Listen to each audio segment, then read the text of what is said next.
Greetings, everyone, and welcome to Anime Night in the Dojo. Today's featured show, Gachiakuta, Season 1. Gachiakuta, Season 1, Episode 19. Welcome back to the dojo. I'm Ryu.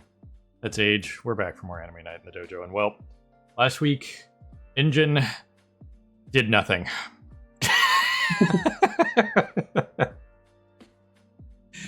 It is so awesome. I love crap like that. It is fantastic. It'll be interesting to see what comes of that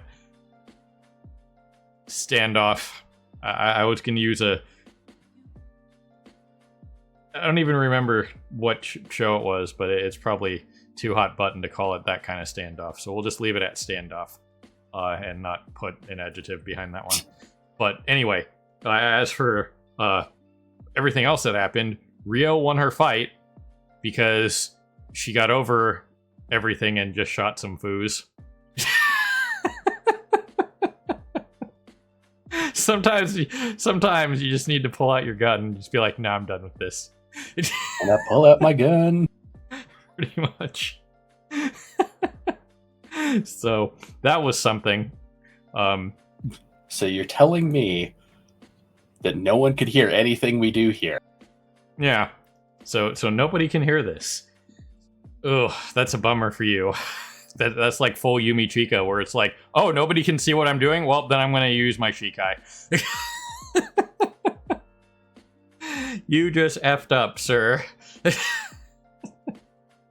So, anyway, the one thing that we didn't talk about last week, because I got so into my rant about how they shouldn't have turned it into a freaking AMV, was when, what's her name? The woman that she was fighting mentioned. Norde. Yeah, Norde mentions Latin dance. And it's just like, hold on. You guys still have like discernible culture there, or was that just, one of those things where people like refer to themselves as like, human and they're an alien or something? And you know what I mean? To just kind of like play it off as like a, you see it in a lot of like just stuff like that where it's something that you would say as like a real person, like from our reality, but then you look at it and go, well, why would they say it like that? You know what I mean? Yeah, freaking. We talked about it a little bit, like towards the end of the episode, but didn't really talk about it much in the discussion. It's kind of like in God of War, like 2018, when Atreus is like a younger kid, like 12, 13, but they're still in the distant past, but he's using words like whatever and duh and stuff like that. You know what I mean? And I look at it and go, Mimir was pretty spot on with their portrayal of how, they spoke and stuff like that. Same thing with Kratos and a lot of the other characters, but it's just like Atreus was thousands of years ahead of time in his vocabulary. Yeah. I understand that that's like not really that big of a deal, and it kind of like brings more of like a allows people to connect with the character more and that kind of thing like that. But it's just one of those things where it's just like, you see it in like a complete fantasy setting. You know what I mean? Say like an isekai world, and they're just like, oh yeah, I got this at a Mexican restaurant. It's like, what? Yeah, no, freaking one of the shows that I really liked back in the day, I watched a lot back in the day that I really like, is freaking Farscape, and a big part of that is that. It's the whole premise to the show is that human gets freaking sent through a wormhole to the other side of the galaxy and stuck dealing with alien culture where no one knows what the fuck a human is. Yeah. And so a lot of the main character Crichton's shenanigans is him just kind of going around being a human and everyone going, what the fuck's a human? Yeah. And he just makes a lot of freaking random typical like human references to things and stuff like that, and everyone is just kind of stuck giving him the side eye, trying to just kind of like yes and whatever the fuck he's talking about.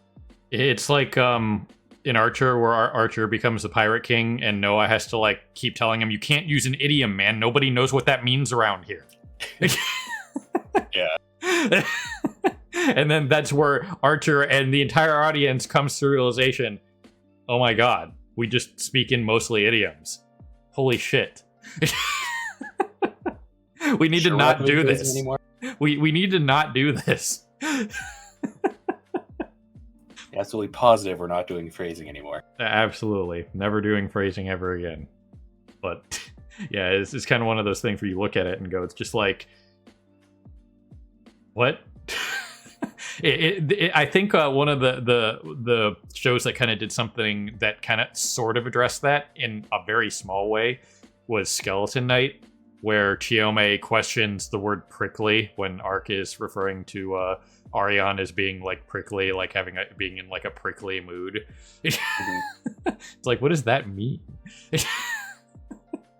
So it's always kind of interesting to see how just any creator handles that kind of situation, like idioms, or in this case, like the Latin dance. It's like we saw like Zonka was his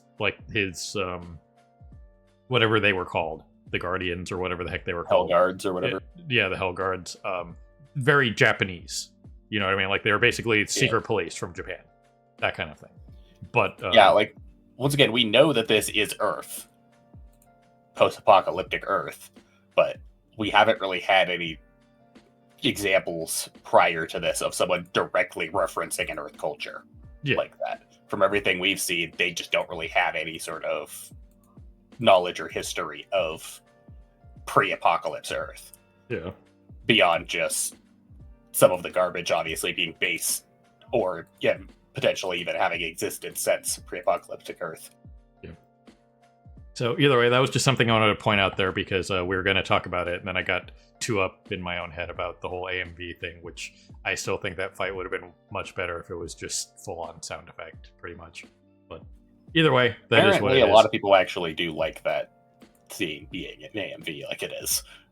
But, I don't really care for it. Yep.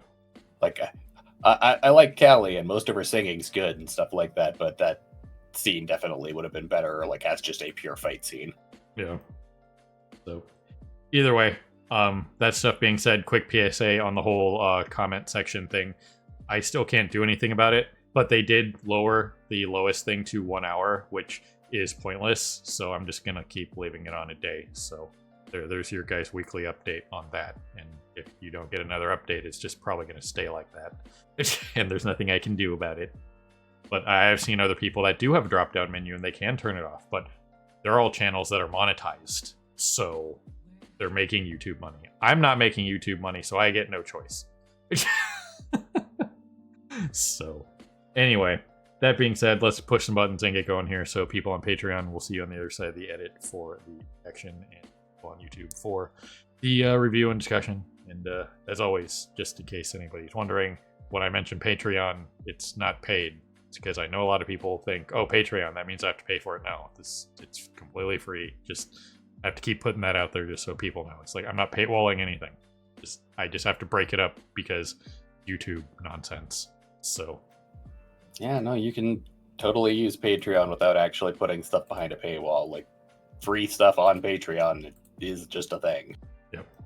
So just in case people don't know, but I know a lot of people associate things like Patreon or just anything similar that have like paid things, because when you look at YouTube, you know what I mean? A lot of people don't think of it as a paid thing because, you don't have to like join, you know what I mean? Most creators don't do like, you know how like some people on Twitch do like sub Sundays and they only like allow it to be viewed by their subscribers, that kind of thing. Even those kind of features, they're not used all that much. You know what I mean? Yeah, sub Sundays even, most of the time, it's usually just only subs are allowed to talk. They don't usually like have any sort of restriction on who can actually watch. Yeah. YouTube's actually one of the few stream platforms that actually does like rather regularly have member streams and stuff like that, where you do have to be like a paid member of the channel in order to actually view the stream. Yeah. But either way, another random PSA there. But we're going to get going here. So we're going to push some buttons and go. So here goes some. Well, alrighty then. There you guys have it. We got a little bit more on the Watchmen series, what Typhon's been doing with it, what he's sort of capable of, even though we don't really know if that's what the coat does. So questions abound. You know what this episode was about, though? It was about face. And who made the best face? Because there was a lot of face going around. We still don't know what the deal is with the kid who's trying to fight Engine, but it's painfully obvious that he is a reactive character and probably has a Thorns build. So he's gonna get me killed in Grim Dawn again. What a piece of shit. Yeah, he definitely seems like, yeah, some sort of retaliatory power, because once again, like, he does not seem to be capable of doing anything until Engine throws a punch. Right. So if you have a power like that, you have to be a very good shit talker. You have to be able to aggravate your opponent super hard. You know what I mean? And it might have worked on anyone else in that party, but not Engine, because he's not that way. I mean, like, Zonka or Rudo, he could potentially have gotten. But Rudo obviously was going to go with Zodal, and we don't really know how they picked who's going for who. But Jabber wanting to go after Zonka does make sense. Yeah. So that was what it was, but it's still damn hilarious.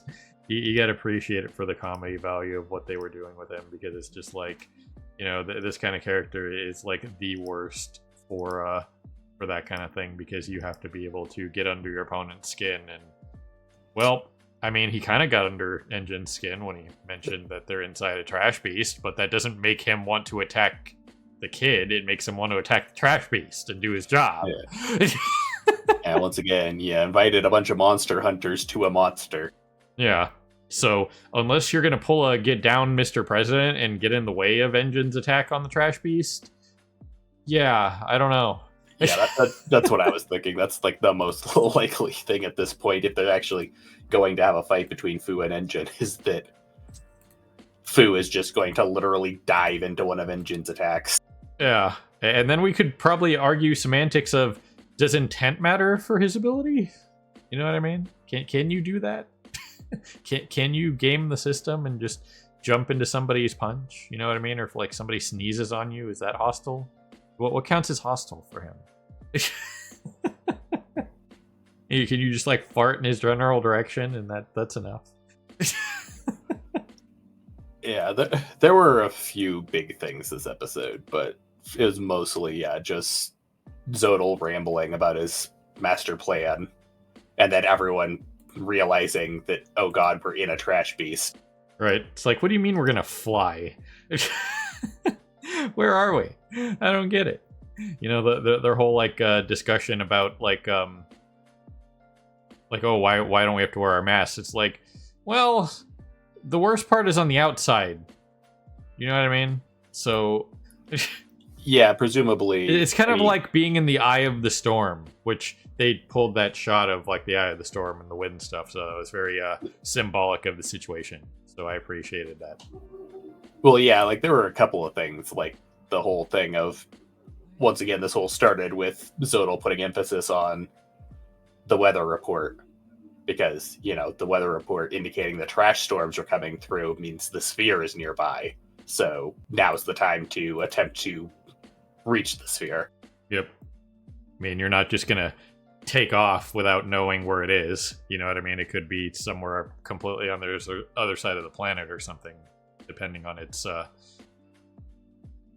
orbit, I guess we could call it. Flight plan, whatever. So yeah, it's one way to know when the sphere is relatively close to you is when shit starts raining on you. Sometimes literally. So No, that only lands on Zonka. Yeah, that only lands on Zonka. Man, what an absolutely... Well, it is what it is. You know what I mean? Did you see me skillfully avoid that dad joke? That was fantastic. But anyway, so yeah, this was all very heavy on the discussion, which was fine. There's nothing really wrong with that. We got more on just his capabilities, stuff like that. But there are I forget what confirmed it, whether we just know that from meta knowledge or what, but there are 2 other pieces of the Watchmen series still besides just That was the gloves me. and That was me confirming it. Like, we've talked about it a few times. Like, I already know what the other Watchmen series items are, and that there's 5 total. right. Because it just, even from the outset of just kind of looking at it, it's just like, so coat, glove, and boots. That doesn't seem like enough for a series. You know what I mean? The 3-piece. Yeah. I will say the other 2 pieces are not, in fact, clothing. Well, this is all the clothing. So there you go.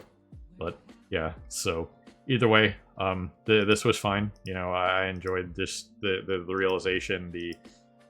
But again, once again, this was completely about face. I mean, I could do a whole collage of face for this week if I felt like it. I was this close when they started showing off the bits of the trash beast and whatnot from calling out that it was going to be a kaiju battle, and then not even 15 seconds later, Guida jumps out and starts yelling kaiju battle. Right. So we already know what we got the end of, like, what Deer's power is. Just repetition and drain and just getting stronger against a certain opponent, which an opponent this size, like I said, world's largest RKO incoming. Is that what's going to happen here? Because if you can punch something that many times, you know what I mean? Even if you start breaking holes in walls and taking out sections of it, you can still keep punching for quite a long time. So yeah, Deer will be able to take it out eventually, as long as Bundus doesn't interfere, which Bundus will probably interfere. But we already know Engine is capable of basically going full tactical nuke with his umbrella. And Guida's, we don't know what her power is necessarily, but it clearly has something to do with kaiju, because that's her, like, whole thing, is her item is her freaking onesie. Yeah. Which, and she's obsessed with kaiju. I mean, look at what she's wearing. She's like Godzilla Jr. over here. I think they had things that looked like this when I was younger. I remember, like, they're like the little, super little kids, like when the Matthew Broderick Godzilla was a thing when I was younger. Yeah, you guys remember that movie and how mediocre it was, but it was like a cult phenomenon because Matthew Broderick was in it. And then there was that French guy. I really love to know if he did anything else, because he was great. But yeah, I remember these little things, like a lot of little kids were wearing these kind of things for Halloween. It's like very resembled like the Godzilla stuff, you know what I mean? So anyway, I assume she's capable of some crazy, because you got to figure that a child being a giver, it can be more ridiculous because of the imagination. It's kind of like, it's probably like more like being a Green Lantern, you know what I mean? Something like that for a kid. So it'll be interesting to see what they're capable of, you know what I mean?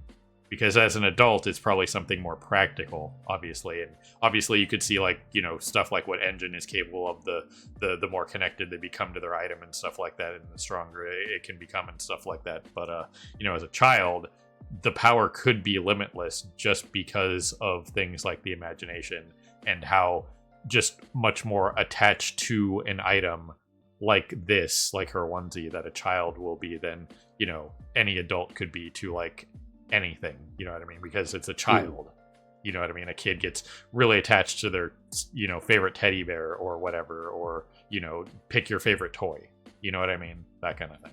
So I'm very interested to see what her deal is, and obviously Deer's power is insane. So, you know, the madness and the face-off will continue. And if it comes down to it, Rio will just have to shoot everybody. So, you know, it just depends on how many bullets she has left, right? Yeah, we know she put 2 into Nuarte and 7 into freaking jabber. Yeah. So we'll just have to see. But this was a pretty interesting episode across the board, even if I think this is kind of like probably what they're making fun of One Punch Man for right now. Is like they're calling it like One Frame Man. And there's a lot of standing around going on. And we have to do a video about that. Even if we do it like even halfway through the season here. But it's getting like super out of control with like people not understanding the industry. Well, people don't understand the industry and shit like that. But then also the most recent thing is people have actually found clear evidence that they are in fact using AI. So people are now jumping on that on top of it all. It's like, I can't imagine why they would stoop to doing that when they're given an impossible deadline. You know what I mean? I can't fathom doing something like that. That's crazy. It's like, what's that? Finish this or we're fired and you'll never work in the industry again because it's Japan? Yeah, what do you think you would do? Completely different culture, you guys. It's not America, okay? I have something for this. Some of you might know who Antonio Brown is, if you're into sports. If you don't, he played in the National Football League. He was in Dubai for the last 6 months, and he has a charge of attempted murder. His first defense, now that this has kind of gone to court, was the stand your ground law from Florida. Dude, you are in Dubai. Yeah. Okay? A Florida law means nothing to Dubai. All right? So if that is what your legal team is allowing you to invoke, which your legal team has to be really pants on head if they're allowing that to even come out, because it's just like, the dude was in Dubai. You know what I mean? That's irrelevant. So unless Dubai has that exact same law or something similar, that defense means nothing. And you're going to get laughed out of court. You know what I mean? So it's one of those things where in the same case of like One Punch Man in the industry, it's like, you guys don't know what you're talking about. Please shut up. So it's just maddening, the misinformation that's being spread and a lot of hate that's going on to a lot of these animators and stuff like that. And even like some of them have come out and said, it's like, you're going to cause people to quit and stuff like that. It's just like, they're not going to throw the higher ups under the bus. That's not how it works out there. Yeah. So that's just how it is. You fall on your own sword, you eat your own mistakes, and even if you're given an impossible task, you finish it however you can. And that's what they were given. A pretty much impossible task. So, yeah, that's just one of those things that we're going to have to talk about. But circling all the way back around to it, there wasn't a lot of like animation in this episode, but there didn't have to be. Yeah. You know what I mean? Those are two different things. In a situation where animation is, warranted and would be necessary versus, well, they're kind of just standing around so you can get away with the red versus blue talking helmets. You know what I mean? Yeah. It's really not that big of a deal. You don't have to have stuff going on in the background with people doing something extravagant or ridiculous. You know what I mean? Where there needed to be animation in this episode, there was, but when there was a lot of just them standing around talking, there's nothing wrong with the characters just standing there and talking. You know what I mean? So, either way, it was another solid episode for what it was, and we got a little bit more on the past, that kind of thing, and I want some more freaking throwing sus on Regto for the fact that he had the gloves. Yep. So, lots of intrigue, lots of madness, lots of weird, and lots of face. So I expect some serious face next week. Going face or otherwise. It will probably kick off the other remaining fights that need to happen, that kind of thing. I don't know how Fu is going to do it. Like I said, get down, Mr. President, or if it's like any kind of hostile thing in his vicinity, does he have like a shenanigan? Can he go like full Alistair and be like, no, I said you can't put your hands on me? Does somebody have to punch him? Because that would suck. I don't think it's that, but that would really suck. It's like, man, I really need this guy to punch me so I can activate my my vital instrument, but they're not punching me, they're just kicking me. This is bullshit. Presumably it's just literally he needs to just take damage from the opponent. Yeah, I assume that's what it is, but I'm just saying, it's like, man, if it's that like hyper specific, then it's probably incredibly powerful, right? I don't think it's that. I'm just making the joke, but Yeah, I imagine it's something similar along the lines of freaking I'm drawing a blank on his freaking name now, but the Phantom Troop guy, where his whole thing of the more you injure him, the more powerful he's allowed to attack in return. Yep. So it's probably one of those classic things, which is fine. But again, he's probably not the best character type for that, which makes it funnier to me. It's like the super timid guy or person shouldn't be the one that has like a power like that generally. Like if you're stuck with a power like that, the first thing you need to do is becoming a god tier shit talker, so somebody will straight up start the fight for you, so you don't have to worry about it. You need before they can figure it out. Yeah, you need some way to initiate the fight fast before they can like put it together. Like, why does this guy want me to attack him so bad? Yeah, you need to find some way to get the person to attack you, whether that is through just taunting, going full Frenchman, or through some sort of subtlety method. Like, once again, the Phantom Troop guy, his whole thing is he's dangerous even before you activate his freaking Nen. But the whole thing is he plays it off like he's fighting you at full force without his Nen. But then just for you to find out, like, oh no, he's just been fighting you without Nen this whole time and straining you with just his sheer ability, all the while you've done shit like broke his arm and stuff like that. So now he's going to literally drop a sun on your face. Right. Bad times. So either way, we still got plenty of time in this season. You know what I mean? So it'll be interesting to see what is accomplished. I kind of want to see the Trash Beast fly, honestly, just as like a thing. I want to see this thing fly.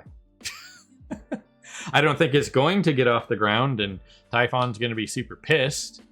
But maybe it'll be like one of those like failed rocket launches where it like gets like 15 feet in the air and then the wings shatter or something, and it's that classic gimmick. Yeah, I imagine once again Guida being so kaiju themed and her screaming kaiju battle immediately is it's probably going to be a thing of the Trash Beast's going to start flying, and then literally freaking Guida's going to like supersize herself or something like that and just burst out the side of it and slam it back into the ground. Yeah. So anyway, that's all I got in me, you guys.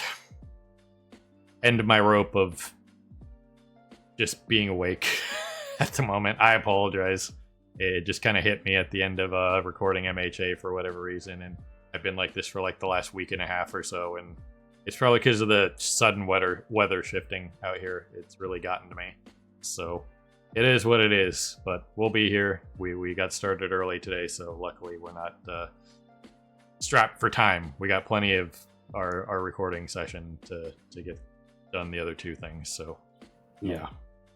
But you got anything else, Age? I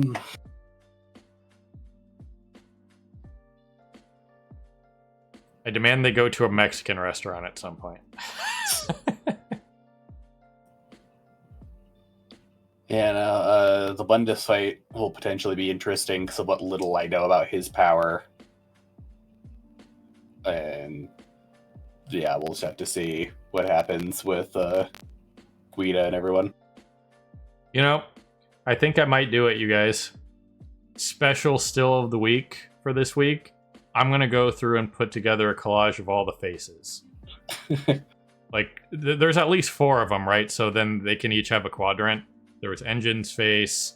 There was the handler for Deer, I forget his name. He had a face. Bro. Bro. And then Guida had a face, right? Yeah, she had a face. I was on it earlier. So I just need one more face. So there was probably at least one more face in here somewhere. And Guida had the first face because she was the first one who put together that they were inside a trash beast. Yeah. So because Zodal just outright said it. Yeah. So we had Bro, Engine, Guida, and then there has to be another one. Well, Bro and Deer both made a face at the same time. Yeah. So we could just use Deer's face. So I think I might step up my my game a little bit. This is a pretty good face too. The classic. We talked about this during the reaction where Regto kind of had that like face of like, he didn't just derp into it, but we knew that he worked with Rudo's dad, so obviously he didn't derp into it, but still. Yeah, we know he worked with Rudo's dad, and that Rudo's dad was also into some sort of shady research, but we don't know about what potential connection they have to the Watchmen stuff, just that Regto inexplicably has the gloves. Yep.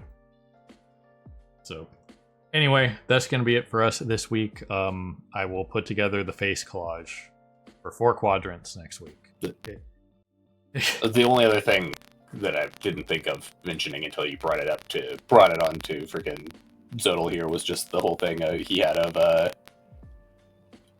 mentioning and kind of explaining the whole thing with the Watchmen series items basically being, because the other thing we're doing is freaking MHA right now, basically being like freaking one for all, in that it's like if you already have a quirk, it overloads you. In the case of the Watchmen items, if you're fully sane, then they drive you insane. But you have to already be like missing some sort of key piece of your humanity so that you don't overflow. Yeah. Basically. And Rudo has lost a piece. So yeah, we know arguably multiple pieces after, everybody turned, especially Chiwa turned her back on him and just tossed him into the pit. You know what I mean? Which, once again, there is more up to that than we get from just Rudo's perspective, which I do know. But we'll get to explaining that at some point later. Yep.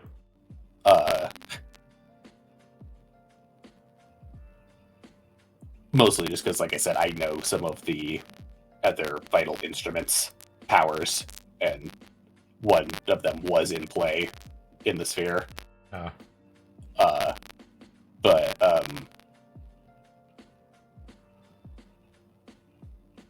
But yeah, the biggest thing really is just that whole thing of, you have to be a broken person to have at least some semblance for the Watchmen not to just fuck you up. Yep. Well, alrighty then. People, YouTube, beyond, however you're watching. As always, we appreciate you stopping by and hanging out with us here in the dojo for more Anime Night in the Dojo. And this was Gachiakuta, Season 1, Episode 19. We're moving right along, but we still got plenty of this season left to go. So have a good morning, evening, afternoon. Whatever it is for you. Have a good one. See you next time. Hey everyone, Victoria here. If you enjoyed the video, please consider pushing those like and subscribe buttons. Your support is greatly appreciated. Thanks again for your time, and we hope to see you again in the future.